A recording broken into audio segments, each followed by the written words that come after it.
Okay, hi everyone. I have the pleasure of introducing our first seminar speaker of the academic year. I'm going to give a brief introduction to Dr. Noah Diffenbaugh, and then I'll let him take it away. Dr. Noah Diffenbaugh is a professor and senior fellow at the Dorr School of Sustainability at Stanford University. He received his bachelor's and his master's degrees in Earth Systems, both from Stanford, and his PhD in Earth Sciences from UC Santa Cruz. He studies the climate system, including the processes by which climate change could impact agriculture, water resources, and human health. So a great first seminar speaker for all the different areas that we research here in ESS.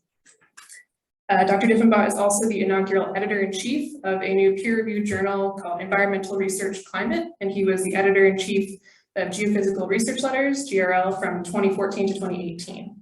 He has also served as a lead author for the IPCC, and he was elected Fellow of AGU and has been recognized as the Copley Fellow by the US National Academy of Sciences. So really lucky to have Dr. Diffenbaugh here, and please help me welcome him to ESS.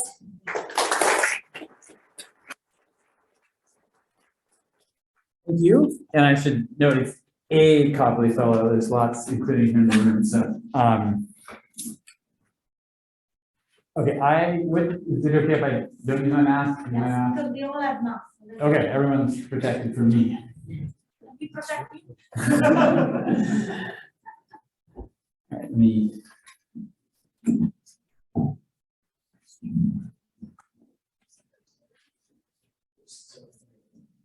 right, here we go. It's great to be back here. I gave a talk, I think in 2009 or 2010 or so. And it's really exciting. You guys have such a great department. I frequently tell my research group that this is the best Earth System Science department. So it's exciting to be here. All right, I'm going to talk about work over the last decade or so, trying to quantify the causes and consequences of changes in extreme climate conditions over the historical period. Yes. Okay, excellent. So the alternative title is whatever terrible thing is happening right now where I am due to global warming, or even is the thing that's forecast to happen this weekend that's terrible due to global warming. So this is a question I and many others get from the public, and what we've been trying to figuring out whether we can do this in a hypothesis-driven way. I get an answer to this question by framing hypotheses, scientific hypotheses, and testing them. So you'll see different answers to this question. When I started my PhD, almost exactly 22 years ago, in the fall of 2000, if you ever saw a scientist answer this question, which you rarely did, you normally see them running away from this question back then. If they did answer it, you get some reason, some version of, well, you know, we're talking about different things. You're talking about weather, we're talking about climate. That's totally changed, especially in the last decade. And now you'll see answers like this, which is an actual quote. I'm gonna move off of it really quickly so you don't have time to Google it, but it's an actual quote. And this is true, like this is definitely not wrong. It's definitely between 0 and 100%. Not wrong, but it would be great to narrow that, right? Not artificially, but to actually figure out where the answer is between 0 and 100%. This is a great room, by the way. I'm really comfortable in this room. Kind of want to stand over here, actually. Okay, I'm gonna try this. This is better. All right. Okay, so the way that we've approached this is essentially through a risk frame, right? The risk of, I mean, you can see this in the IPCC and elsewhere, right? The risk of some outcome from an extreme event is some function of the hazard, like the heat wave, the flood, the drought, etc. and the exposure and vulnerability. And most of what, if I can get the,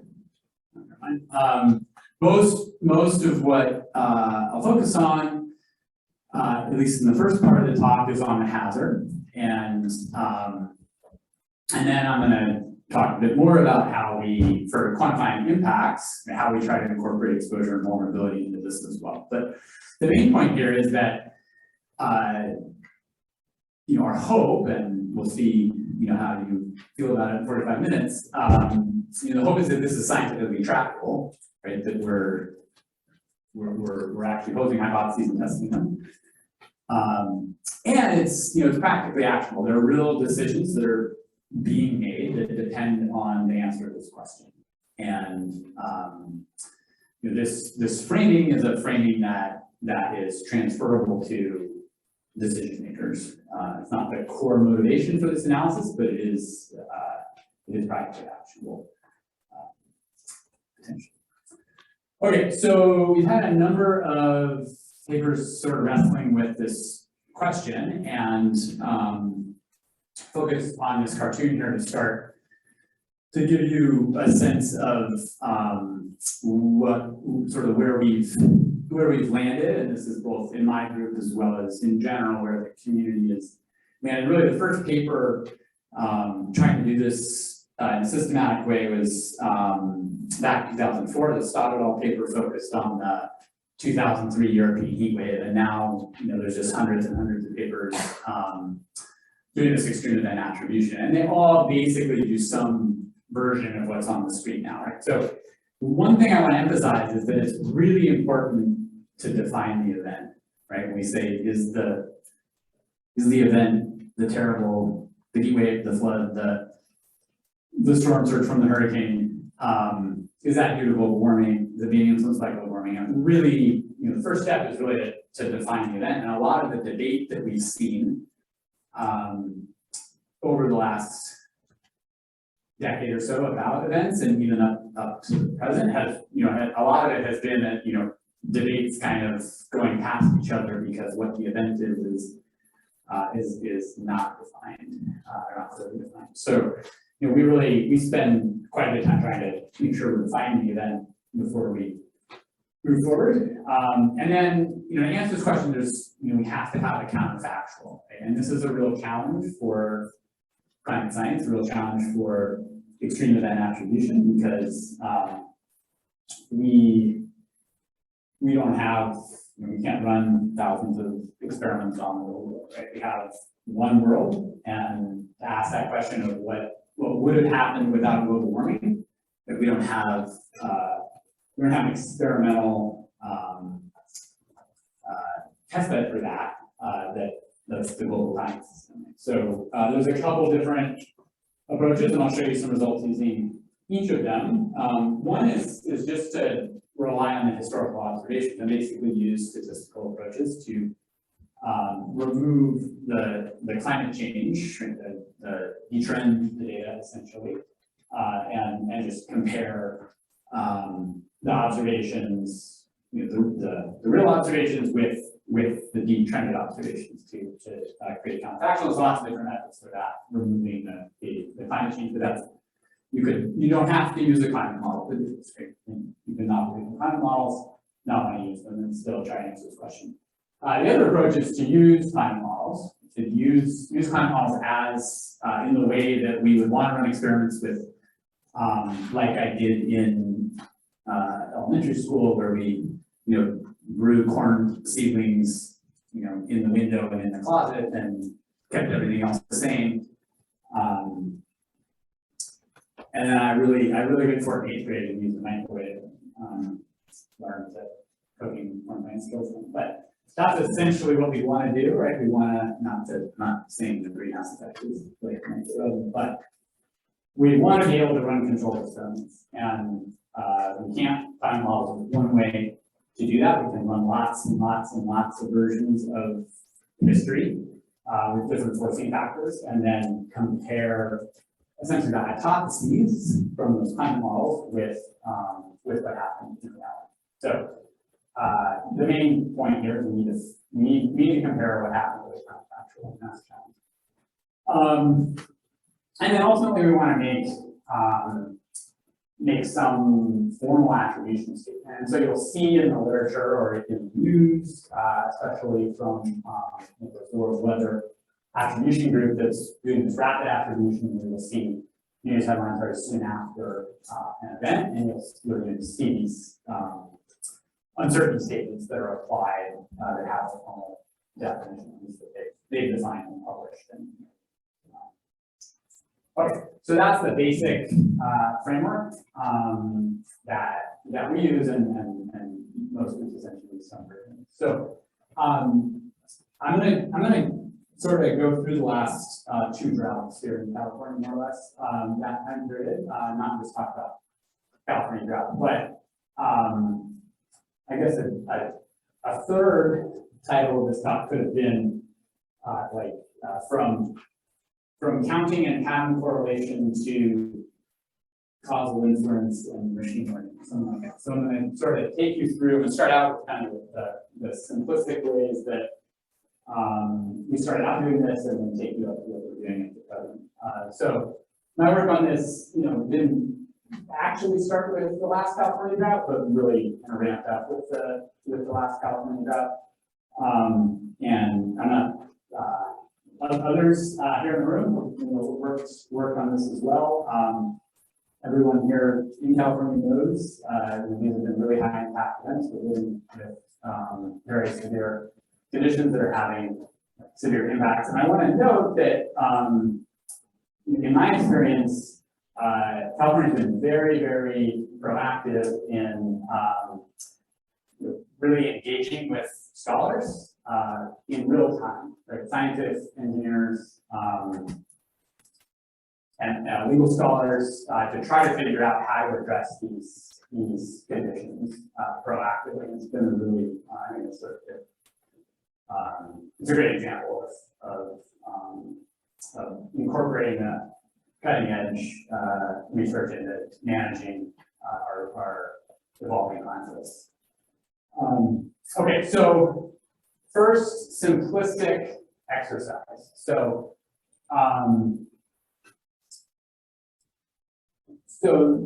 we had this paper back in 2015. There's the title, very definitive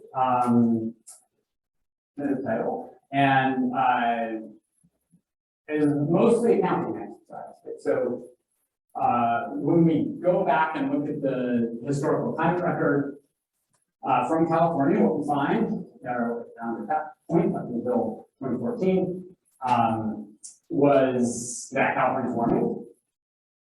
Discovery. These are all downloaded data. Data is downloaded from the website. So California's warming, right? Clearly. Not all warm years produce drought. But it's clear that the frequency of drought has increased in California, and in particular the frequency,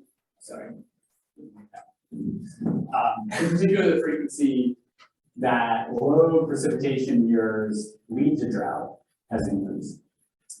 So if we just take those data and just scatter plot them, so the horizontal is the precipitation anomaly, the vertical is the temperature anomaly, each dot is a year, and the brown and blue are the Palmer drought index. In this case, it's the NASA PSI with the Palmer modified drought index. What we see is that if you look at the left, right, so this is over what at that point was the full California climate record. About a little more than half the years were drier than the long-term mean. But the key distinction here is the black, the 27%, the 26% versus the 54%, the 25%. So what the orange numbers are showing is the percentage of low precipitation years that produce severe drought in California.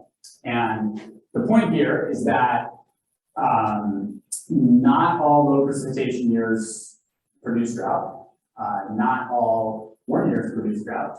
But when a low precipitation year co-occurs with a warm year, it's twice as likely to produce severe drought in California.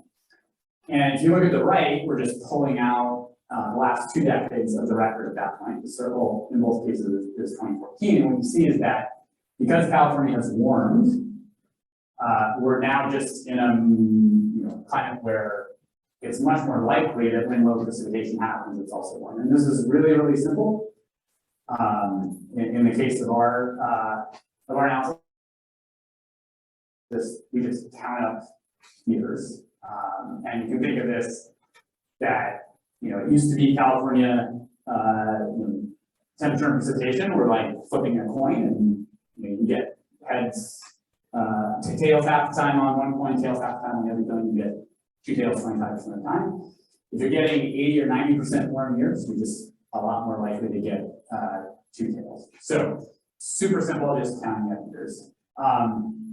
We can then, that's just the historical observations. We can run or use, in this case, download the climate model experiments with and without human forcing. So what you see on the left is precipitation, and you can see both from the squiggles and from the p-values that there's really not much difference in mean annual precipitation, California statewide, with and without.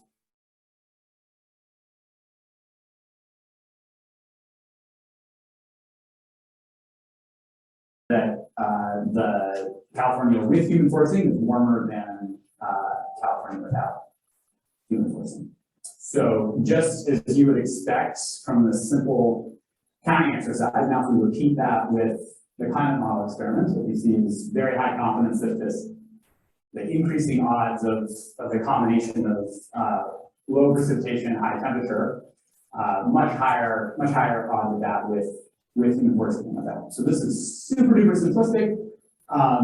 Peter Glick tweeted it early on in the drought. We bothered to do the counting and make the plots and submit it. And got it. Okay, so that's the first order way in which global warming is influencing drought risk in California. And there are some other ways that also matter and that people also argue about. So one of them is this ridiculously resilient ridge. This was named by Daniel Swain, who at the time was a PhD student working with me. However, I did not know that he had named it that.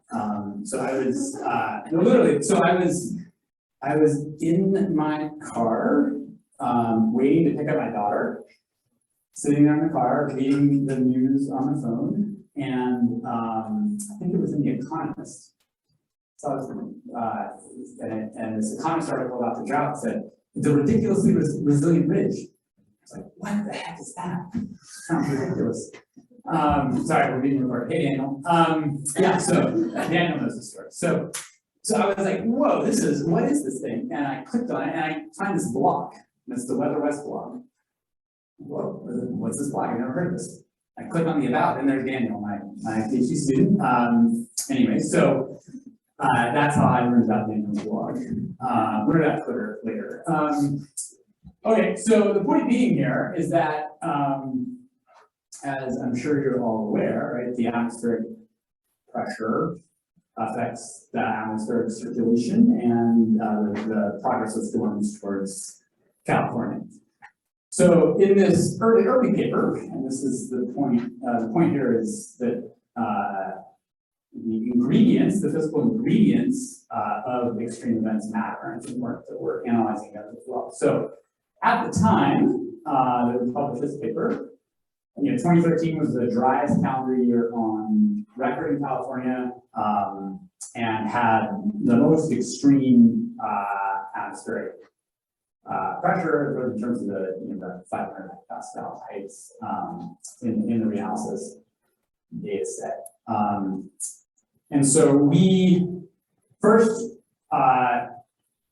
proceeded to ask how rare this was and whether or not that probability was different with and without reinforcing. So turns out it's quite rare. The ridiculously resilient bridge was ridiculously rare, not these million-year return intervals, but definitely a rare event. And in this paper, we argued that based on simulations, that it was with high confidence, it was more probable, more likely with global warming and without. Then we want to get a little bit more. This has there's no spatial structure in this analysis, right? It's just over the Northeast Pacific probability of high pressure. So we went on to ask, and this is now we've gone from counting to pattern correlation. So it's progress of my science.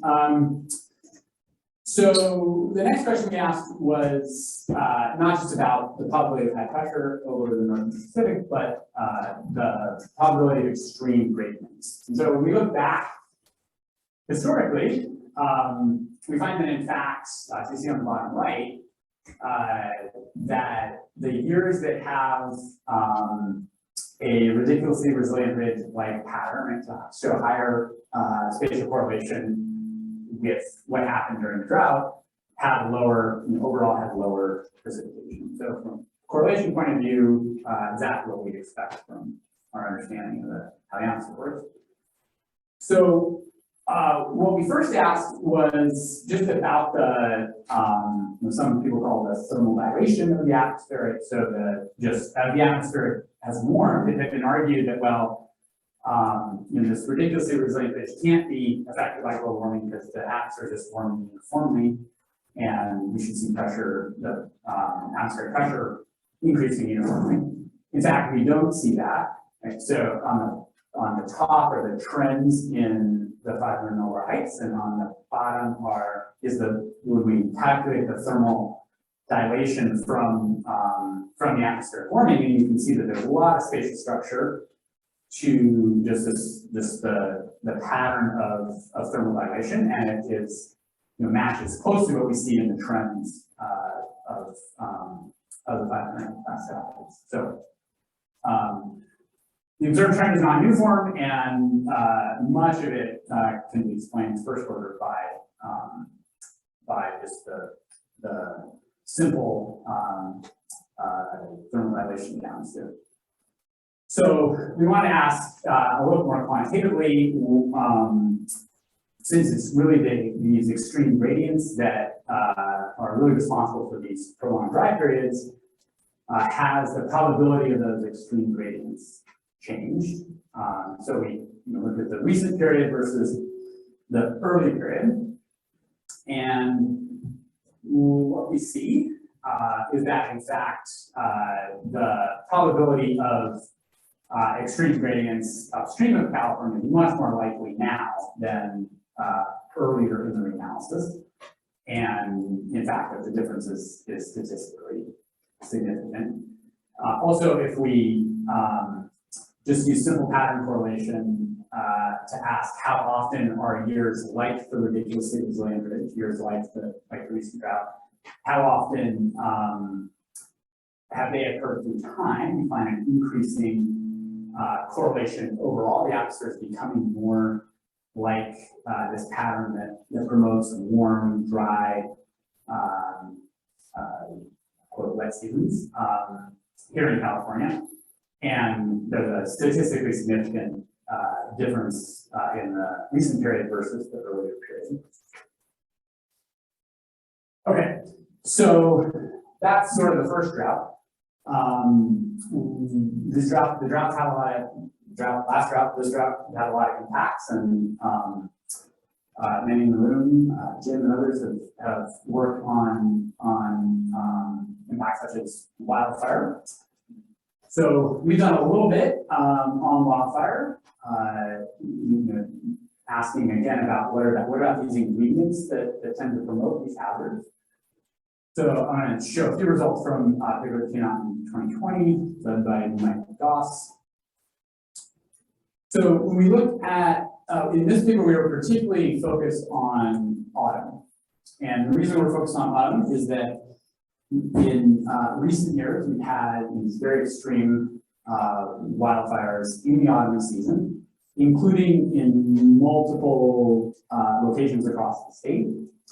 So in particular, in this case, the boxes show the Woolsey fire here in Southern California and the Paradise fire in Northern California. And this was an instance where there were not enough resources to respond to both fires simultaneously, and in particular having such extreme conditions so late in the year in both Northern and Southern California. So the maps are showing the trends in temperature, precipitation, and the fire weather index here in the autumn season. And what you can see is warming throughout California with spatial heterogeneity.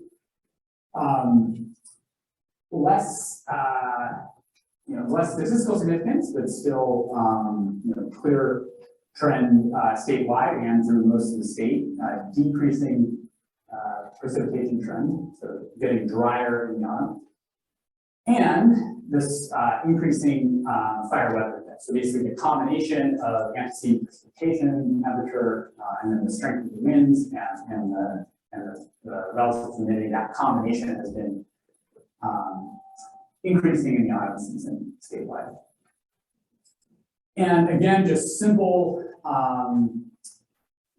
really simplistically, no fancy statistics, just, if we have, both temperature and precipitation contributing, and the winds contributing to the wildfire weather conditions, even without changes in the winds, just having, warming in the autumn, as well as drying in the autumn, means that it's much more likely that when we get these strong winds, that the offshore winds in particular, strong dry winds, it's much more likely that they are coinciding with hot, dry conditions and flammable fuels. So no fancy statistics, just flipping coins here.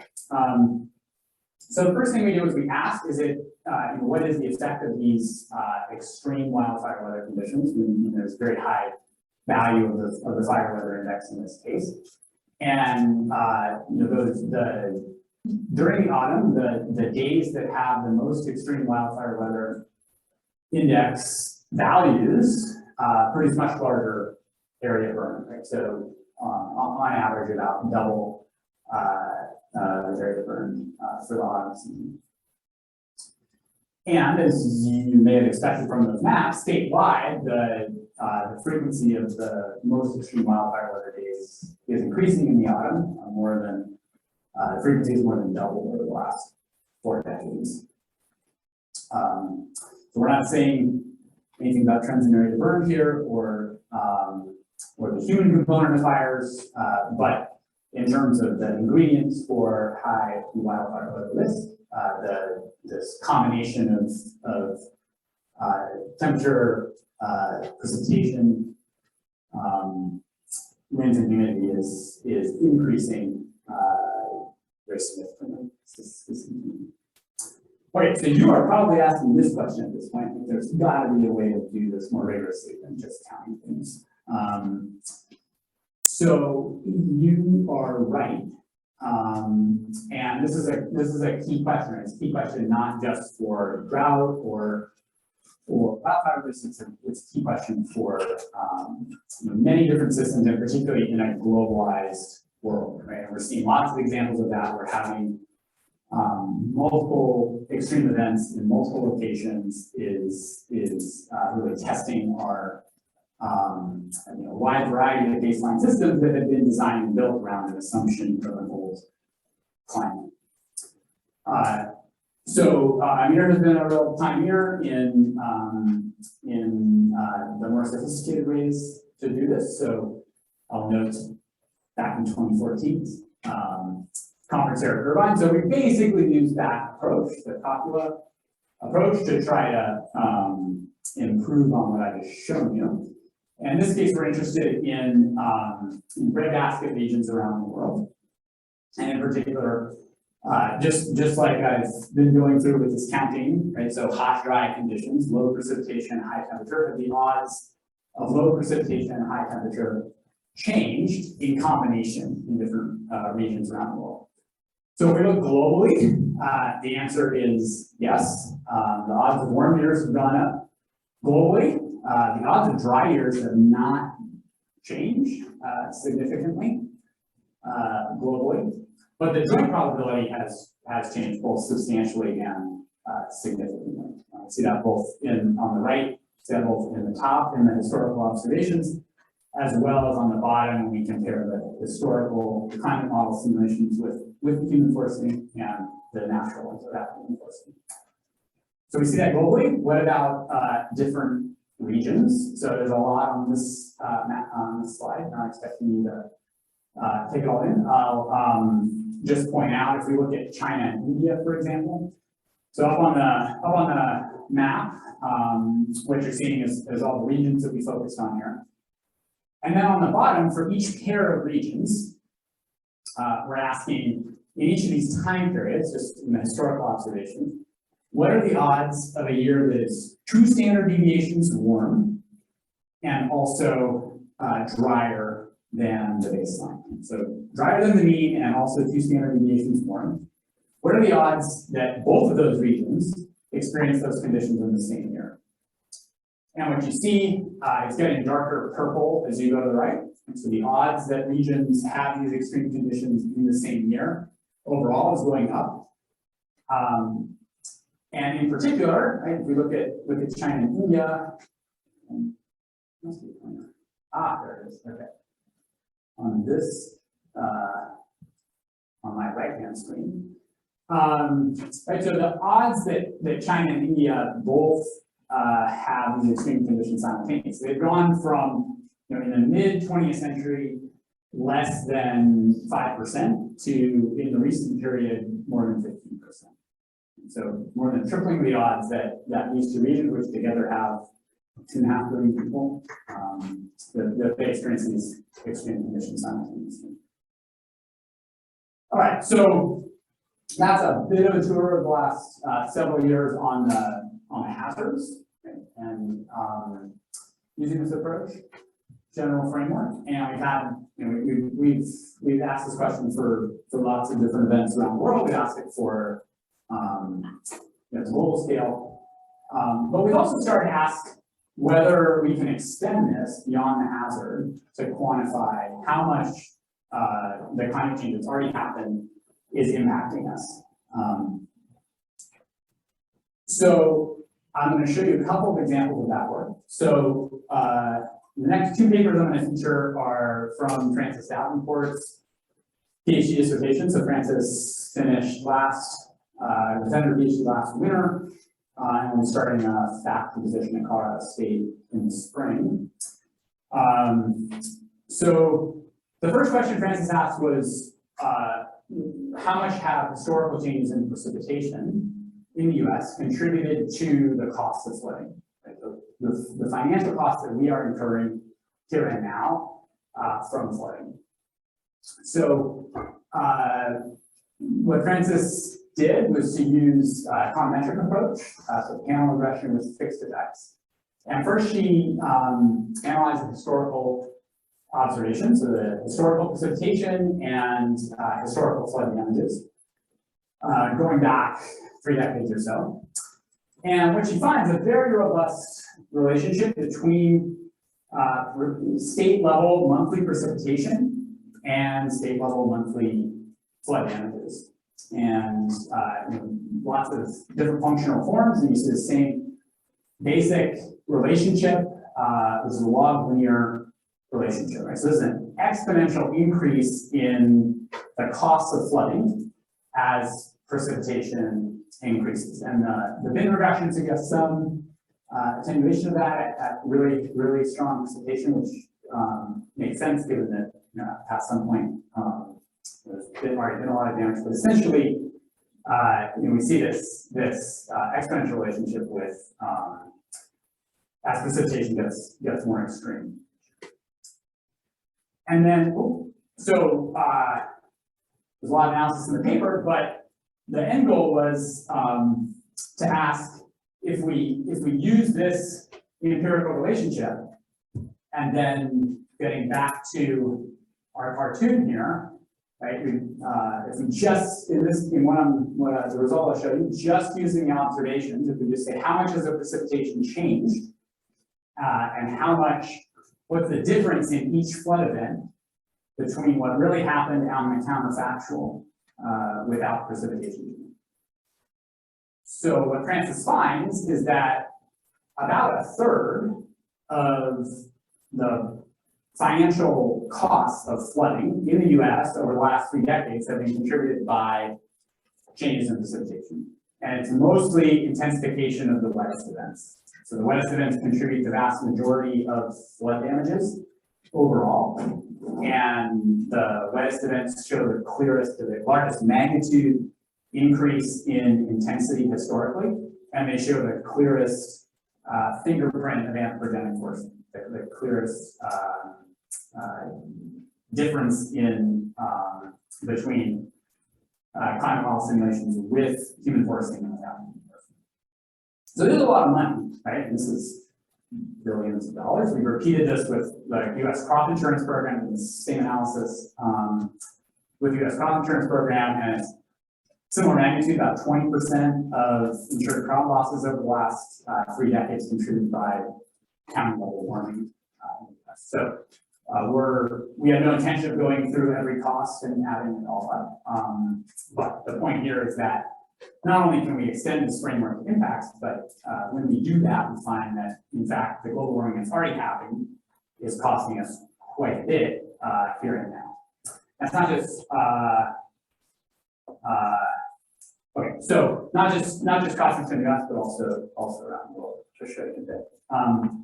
Okay, so I emphasized my personal progress from counting and simple correlation to Francis, fixed effects, causal inference, and machine learning. So, all right, so what Francis next did was to go on and ask what are the causes of these intensifying extreme precipitation events that are responsible for the majority of the flooding costs. And Midwest flooding is really expensive. It's not there's a lot of variability from year to year, but it's very expensive. A large fraction of $1 billion extreme events in the US are flood events, and a large fraction of those are in the Midwest. And what we see here, if we look over this Midwest region, it's in the upper left. You can see the disaster costs on the upper right. And if we look at the bottom row, what we see is that the frequency of extreme precipitation days has been increasing in the Midwest, particularly over the last 2 decades. And we see that not just region-wide, but you can see that in the station data in the bottom 2 panels. So the question here is what's the cause of increasing frequency of extreme precipitation days, and how much of this is just the thermodynamic effects of a warmer atmosphere producing higher intensity precipitation when storms happen, and how much is due to changes in the frequency of the atmospheric pressure patterns that produce those extreme conditions. So Francis used a neural network to try to answer this question. So the configuration of the neural network is up on the top, and what Francis identified is these EPCPs, and that's just because GRL has a really short length limit, so we had to reduce extreme precipitation circulation pattern to fewer words. So EPCP is just the pressure patterns that produce these extreme precipitation days. And as we get to more and more extreme events in terms of precipitation intensity, the network is very, very accurate at identifying these precipitation patterns. So 100% of the events above 12 millimeters per day are classified. The network is able to, the network is classified as these extreme precipitation patterns. So what we've done is, now back to counting, because I don't want to give up on counting yet. So just going to go back through history and count how many days that the network identifies in each year that have this combination of pressure conditions. So on the left is the result of that counting. So it turns out you can program a computer to do this. You don't have to go through each day on your screen now. You can program to count. So that's been helpful. So on the upper left is the days per year, right, that have these pressure conditions, these extreme precipitation circulation patterns. And you can see those are the statistically significant increases in the very recent period. We're not as, the reviewers were a little bit more excited about the statistical significance of the frequency than we were. We do not identify this as an increase in pattern frequency. On the right, however, you see a very clear increase, statistically significant in the precipitation intensity when these patterns occur. And so when the atmospheric conditions come together to produce storms over the Midwest, they are, in recent years, producing more intense precipitation than they used to. And I'll show you that another way here. So if we look at and tail of those wettest years, what you're seeing on the right is just the percent change in the frequency during the recent period relative to the earlier period. And you see very large percentage increases in the precipitation intensity on those the days with those pressure patterns. And we see a little bit of increase on the other days, but not nearly as much. So the last thing we wanted to do was to try to understand why it is that these days are producing more intense precipitation. And to do that, we looked at the moisture transport on the days that have the extreme precipitation patterns, and the moisture transport on the days that do not. And what you see is on the top row, the upper left is just the climatology, right? The mean moisture flux on these days over the period. And then on the right is the recent period minus the early period. So when these extreme precipitation patterns occur, they are associated with those patterns is a substantial increase in moisture flux into the region, which you see on the upper right. And much like the precipitation intensity, there's a little bit of that on the other days, but not nearly as much as on those extreme patterns. All right, I have a whole other section here that it would be better for me not to tell you about at this point, given the time.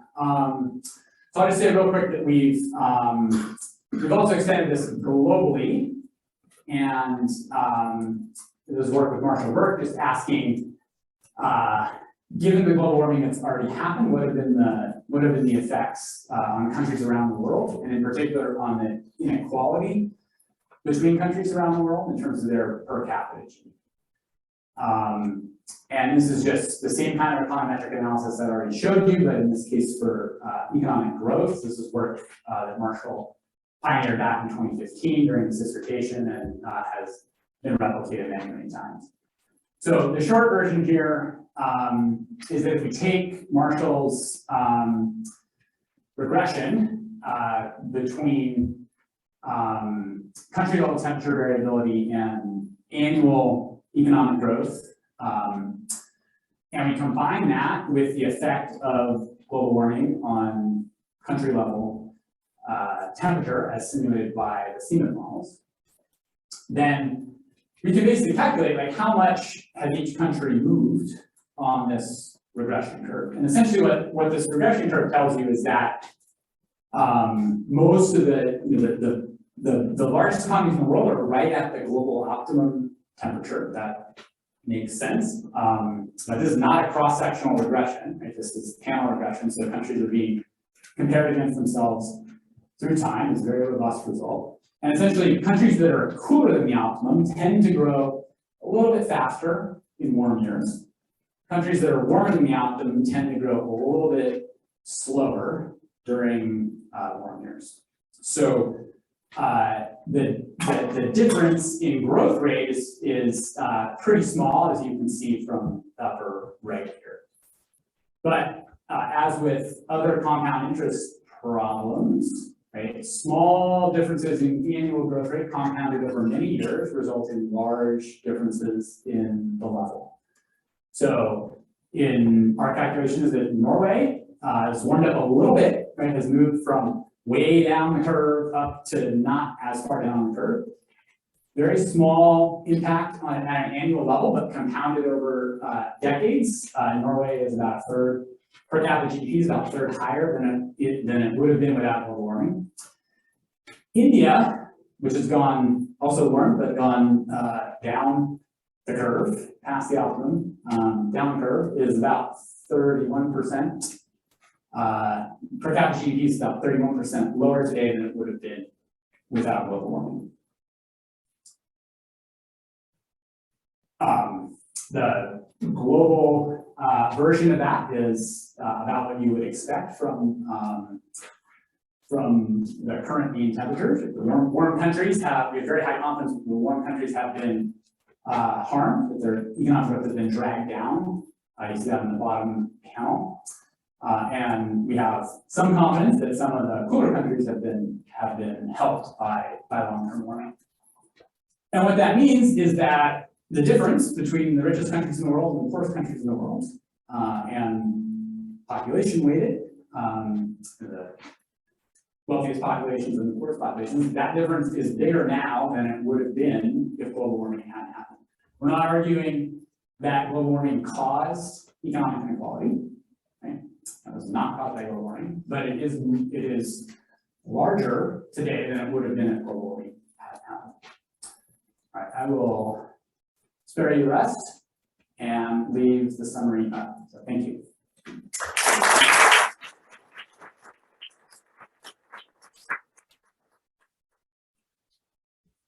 Yeah, I think we still have 2 minutes for questions. If anybody has questions for them. Yep. Your thoughts on removing the low frequency multi-decadal signals? Yeah, I think that's important, and I have never done it. Because the changes that you show in India are parts of, some people are finding out from, I guess, paleo data and also cave data that we've had centimeter scales. So if you look at things from 1950, it might provide a slightly colored view. Yeah, so I think the less good answer is, again, we do both. We try to calculate the counterfactual without climate models, right? And then we also use climate models to quantify the sensitivity. So in this economic analysis that I showed you, the difference between India's temperature today and its counterfactual temperature is calculated by the CMIP climate models.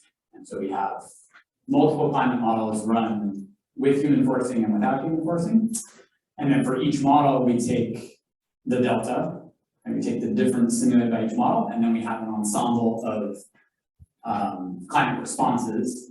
And that uncertainty, that rhythm that I showed, that's the uncertainty across the climate model. So it's implicit in the climate model analysis. That is implicit. I understand that, but I guess what I was trying to say was, at least in the tropics, because of the poor representation of moist convection, these models just don't get the circulation features right. Absolutely. It's like if So I guess at least within India, I can tell you that these CMIP-6 type of sort of diagnosis forecasts tend to be looked at with a little bit of we have our own colored views about that. yeah. Simply because you don't get the long-term circulation right. Yeah, absolutely. So if the climate models are wrong or any one of them is wrong, That's absolutely an important caveat. And India, correct me if I'm wrong, India is warmer now than it was 50 years ago. And so the regression, that's accounted for in the regression. Yeah. Maybe I'm just gonna go back and we talked about this today, right? The travel model, the original work, but then there's some kind, maybe for Stanford, they're doing a better job for our processes. But I'm just following up on this question, it's like if you have like a couple of models, for whatever reason, they have like some flaws, especially in some specific area. India is one of the tricky areas because you have the high mountain Asia there, like of the edges, and it's hard to. That's gonna buy, and I'm not saying that's not good analysis. I think it would be nice to have more observation and more evaluation and just figure out a way to select among this. Not saying they exist. Yeah, absolutely. So I mean, so there's high resolution models, there's throwing models out, there's not using any models at all. Right. So I think I think the challenge of trying to answer these questions without climate models is that we have a very short observational record relative to the magnitude of the events that we're encountering. So much changes that, it's gonna get better. We have more frequent, more intensity for bigger constant. Well, certainly, yeah, I mean, the observational, the satellite record is double what it was when I did my PhD. No, but I'm also thinking the frequency and those that, they're likely to happen more. So you're gonna have more samples, more like extreme. Yeah. So you just. I'm sure the world will The make good this. and the bad. Jim. They're really interesting to see the advances in the attribution. I guess my question is like, I think today, even in the New York Times, like Pakistan, there's huge floods in India and Pakistan. So the attribution is getting a lot better. How close are we now to like legal action following from this attribution being applied to compensation or? Yeah, so if we weren't being recorded, I would tell you I get contacted by lawyers.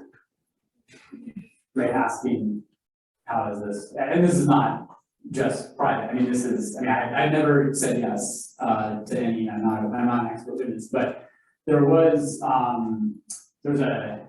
in one of the lawsuits that's active, one of the judges actually convened a tutorial, basically. So that's at least one judge that's already asked in the context of an ongoing lawsuit to please explain how this extreme event attribution is done. And it's interesting because actually I mentioned the Stoddard paper. There was the first paper to try it, but there was at least one paper before that, by Miles Allen, co-author of the Stoddard paper, that basically said the reason we should do extreme event attribution, even though no one's done it yet, the reason we should do it is legal liability. And I think also in terms of loss and damage in the UN framework, that's another area where I think we're likely to see real financial application. Yeah. No, I mean, what's fascinating is this: economists can come up with a model for anything and convention that it works. But historically, temperature's been going one way, GDP's been going consistently different ways and patterns. But they may not have been related at all, but clearly they're long-term trends and economists can put causality in. And so, I mean, how much do you believe this issue of coming up with an economic model that says temperature is related to GDP when they've been correlated, for a long time? It's maybe unrelated. Yeah, so this is not the cross-section.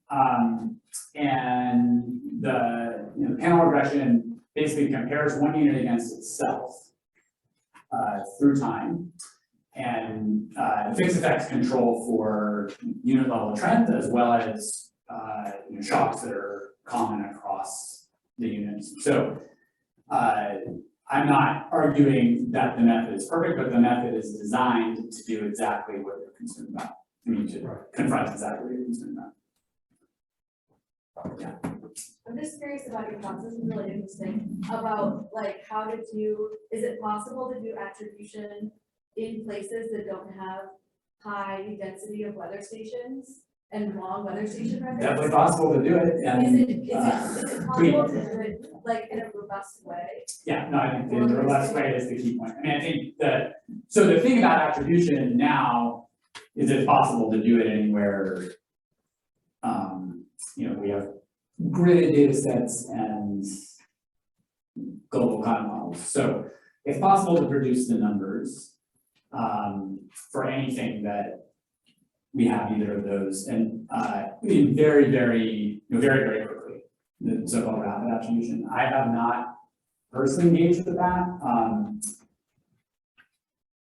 because of what I mentioned earlier, right, that we take a lot of time to try to actually figure out what the event is and what caused the event.